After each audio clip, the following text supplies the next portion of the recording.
চট্টগ্রাম 4 সীতাকুণ্ড আর বর্ষা ভাই মাঝখানে না এই নির্বাচনী এলাকায় বাংলাদেশ জাতীয়তাবাদী দল বিএনপি কর্তৃক মনোনীত রিটার্নিং কর্মকর্তা কর্তৃক কার মনোনয়ন করা হয়েছিল, তার বিরুদ্ধে এই কমিশনে আপিল করা হয়েছে। জনাব আসলাম চৌধুরী বাংলাদেশের অত্যন্ত নির্যাতিত একজন রাজনৈতিক ব্যক্তিত্ব। আপনারা জানেন যে বিগত ফ্যাসিবাদ আমলে মিথ্যা মামলায় বছরের পর বছর প্রায় অর্ধ যুগ পর্যন্ত তিনি দীর্ঘদিন পর্যন্ত কারাগারে ছিলেন। বিনা বিচারে কোন রকম আইনি ভাষা তোয়াক্কা না করে তাকে দীর্ঘদিন পর্যন্ত কারান্তরীণ রাখা হয়েছে এবং তিনি এই দীর্ঘ সময় কারান্তরে তিনি ব্যক্তিগতভাবে পারিবারিকভাবে ক্ষতিগ্রস্ত হননি। তার কোনো ব্যবসা পরিচালনা করতে দেওয়া হয়নি, তিনি কোনো ব্যবসা পরিচালনা করতে পারেননি, কোনো আর্থিক ব্যাংকিং কোনো সুবিধা করতে পারেননি, স্বাভাবিক জীবনযাপন করতে পারেননি। এত সত্ত্বেও তিনি 5 আগস্টের পরে মুক্ত হয়ে তার ব্যবসা বাণিজ্য সমস্ত কিছু তিনি একটা নিয়ম শৃঙ্খলার মধ্যে ইতিমধ্যে এনেছেন। কিন্তু ওই যে আমরা আগেই বলেছি, তিনি একজন রাজনৈতিক ব্যক্তি। বিগত ফ্যাসিবাদ আমলে তিনি যেমন রাজনৈতিক জিঘাংসার শিকার হয়েছিলেন, বর্তমান সময়েও একইভাবে তিনি তার ব্যবসা পরিচালনার ক্ষেত্রে গিয়ে তার প্রতিপক্ষদের দ্বারা নানাভাবে নিগৃহীত এবং নির্যাতিত হয়েছেন।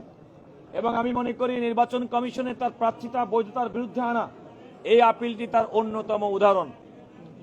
আমরা অত্যন্ত দুঃখজনকভাবে লক্ষ্য করেছি যে যারা আপিল করেননি এমন ব্যাংক আনক তারা নির্বাচন কমিশনে এসেছেন।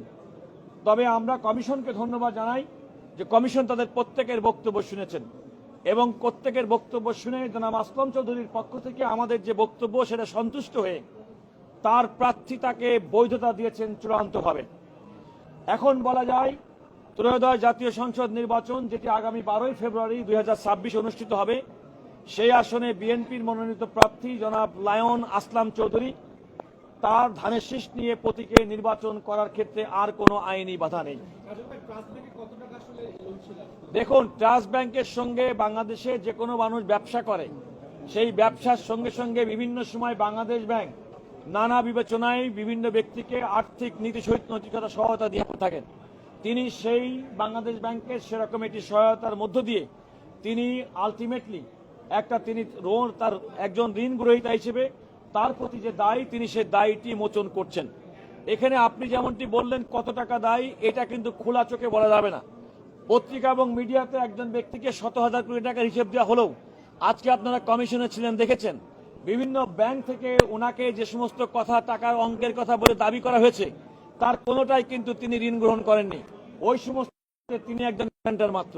সুতরাং আপনাদের যে এবং একজন রাজনৈতিক ব্যক্তিকে নিয়ে যিনি ফ্যাসিবাদ আমলে কমপক্ষে 6 বছর পর্যন্ত 8 বছর 3 মাস এক নাগারে 8 বছর 3 মাস এক নাগারে যিনি কারাগারে ছিলেন এবং তার বিরুদ্ধে মিথ্যা রাজনৈতিক অভিযোগ দিয়ে তেমন একজন ব্যক্তি যখন এখন আবার ব্যবসা বাণিজ্য শুরু করে সুস্থ স্বাভাবিক জীবনযাপন করছেন, সেক্ষেত্রে হয়তো অনেকের কাছেই মুখরোচক গল্প হলেও প্রকৃতপক্ষের কোনোটাই সত্য নয়। তিনি, আমরা বলেছি আদালতকে, তিনি ট্রাস্ট ব্যাংক থেকে ঋণ গ্রহণ করেছেন এবং ইতিমধ্যে ট্রাস্ট ব্যাংকের যে তাদের চাহিদা মতো টাকা জমা দিয়ে তিনি পুনঃতফসিলীকরণ এবং বাংলাদেশ ব্যাংকের গাইডলাইন অনুযায়ী একজন ব্যবসায়ী অন্যান্য সকল ব্যবসায়ী যে ধরনের সুবিধা সুযোগ পেয়েছেন কিংবা পেতে হকদার, একইভাবে তিনি সুযোগ সুবিধা পেয়েছেন। এখানে ওনার ব্যক্তিগতভাবে আসলাম চৌধুরী বলে কোনো ভিন্ন কোনো বিবেচনা ওনার ক্ষেত্রে গ্রহণ করা হয়নি। আমরা জনাব আসলাম চৌধুরী এখানে উপস্থিত আছেন, উনি ওনার পক্ষ থেকে উনি এই আইনি ফাইটে যারা করেছেন, আইনজীবী যারা আমরা আছি, আমাদেরকে ধন্যবাদ জানিয়েছেন।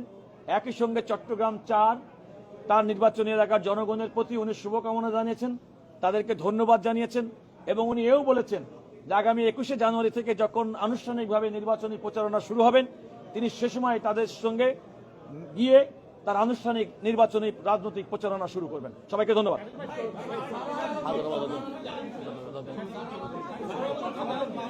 ওটা আমি জানি না ভাই।